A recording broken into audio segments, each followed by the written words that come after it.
जय हिंद दोस्तों, आप सभी का स्वागत है आपके अपने परिवार में। तो बहुत सारे स्टेट अभ्यर्थी का मुझे मैसेज और कॉल भी आया था कि उनका थोड़ा सा समस्या ये है कि सब्जेक्ट कॉम्बिनेशन समझ में नहीं आया। फिर भी उन्होंने स्टेट 2023 जो अभी फिलहाल में चल रहा है उनको वो दे दिए हैं। क्या उनका स्टेट जो है वो सही है या गलत है? क्या उनका भविष्य में उस स्टेट से फॉर्म भरा जा सकता है या नहीं भरा जा सकता है? तो देखिए, स्टेट में दो पेपर था, एक आपका माध्यमिक और एक आपका उच्च माध्यमिक के लिए था। उसमें सब्जेक्ट कॉम्बिनेशन बनाना बहुत जरूरी था।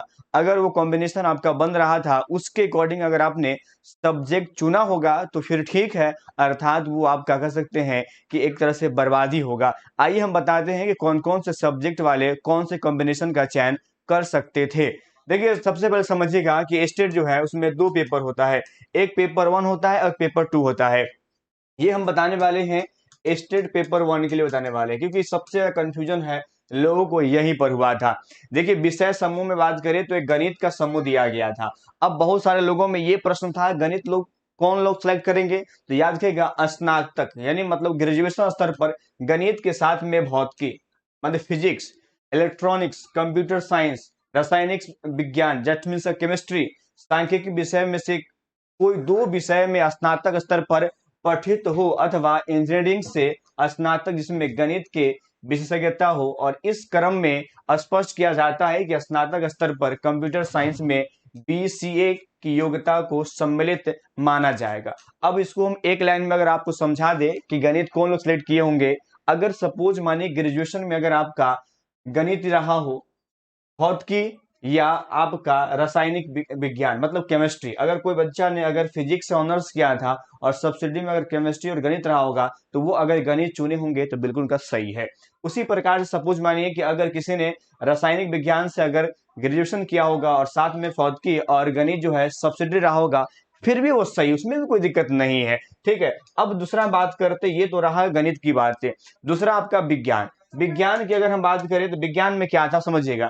विज्ञान की बात करें तो स्नातक स्तर पर जंतु विज्ञान यानी प्राणी विज्ञान, वनस्पति विज्ञान एवं रसायन शास्त्र विषयों में से पठित हो अथवा इंजीनियरिंग से स्नातक जिसमें विज्ञान के विशेषज्ञता हो।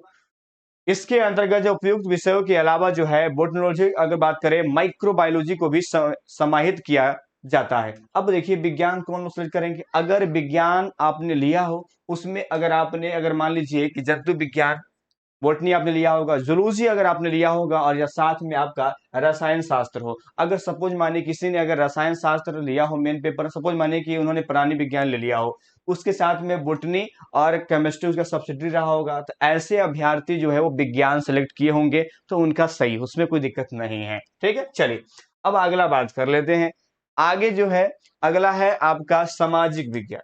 सामाजिक विज्ञान की हम बात करते हैं, इसमें क्या मामला है? सामाजिक विज्ञान दैट्स मीन्स सोशल साइंस। इसमें क्या रहा, स्नातक स्तर पर सहायक विषय प्रतिष्ठा विषय के अंतर्गत इतिहास इतिहास भूगोल, अर्थशास्त्र एवं राजनीतिक शास्त्र में से किसी दो विषय में उत्तीर्ण हो। इसमें अनिवार्य रूप से एक विषय इतिहास या भूगोल आवश्यक हो। देखिए, यही कंडीशन था जिसके वजह से बहुत सारे लोग जो है सामाजिक विज्ञान से नहीं भर पाए हैं। अनिवार्य रूप से एक विषय आपका इतिहास या भूगोल आवश्यक हो, यानी अगर आपका इतिहास या भूगोल नहीं है तो बिल्कुल आप सामाजिक विज्ञान से नहीं भर सकते हैं। अब जो अभ्यर्थी होम साइंस भर दिए होंगे, साइकोलॉजी भर दिए होंगे, अगर वो स्टेट पेपर वन दिए हैं तो बिल्कुल मैं कह सकता हूं 100% जो है उनका स्टेट जो है बिल्कुल ये बर्बाद है इनके अकॉर्डिंग। ठीक है, कह रहा है प्राचीन इतिहास विषय में से इतिहास का विषय इतिहास विषय के समकक्ष माना जाएगा। ये बातें हो गई। अब हम बात करते हैं भाषा के बारे में, क्या दिक्कत है, भाषा में क्या होना चाहिए। लैंग्वेज की अगर बात करें तो कह रहा है माध्यमिक शिक्षक पद हेतु भाषा संबंधित भाषा विषय के रूप में स्नातक स्तर पर पठित होना अनिवार्य है। ठीक है, वो तो भाषा लैंग्वेज अगर हिंदी है तो अंग्रेजी है या उर्दू, उसके अकॉर्डिंग करना है। स्पष्टीकरण में कह रहा है आपसे कि में लिख रहा है, स्पष्टीकरण की बात करें तो शिक्षण एवं प्रशिक्षण के किसी भी उपाधि की मान्यता के बिंदु पर अथवा किसी उपाधि विशेष के समतुल्यता के बिंदु पर किसी भी प्रकार के विवाद की स्थिति में राष्ट्रीय अध्यापक शिक्षा परिषद अर्थात एनसीईटी के परामर्श विभाग का निर्णय अंतिम होगा। ये बातें कहा गया है। उसके बाद में अगर हम सेकेंड की अगर बात कर ले तो सेकेंड में कोई दिक्कत नहीं है, उसका तो पूरा पूरा स्पष्ट था, तो उसके लिए मुझे लगता है किसी को दिक्कत होने वाला नहीं है। ये सेकेंड वाली बातें थी। ठीक है, तो ये सबका दिक्कत नहीं होगा। जो दिक्कत था वो पेपर 1 में था। अगर आपने ये गलती किया होगा तो फिर आपके लिए समस्या है, बाकी ओवरऑल आप समझ सकते हैं। तो दिक्कत ज़्यादा था होम साइंस के साथ में था, उसके में अगर बात करें। लेकिन एक चीज़ जो कह दिया ना सोशल साइंस में कि आपका हिस्ट्री या आपका ज्योग्राफी होना अनिवार्य है, अगर ये दोनों अगर आपके साथ रहा होगा तो बिल्कुल सही अर्थात गलत है। मिलते हैं नेक्स्ट वीडियो में आपसे। जय हिंद, जय भारत।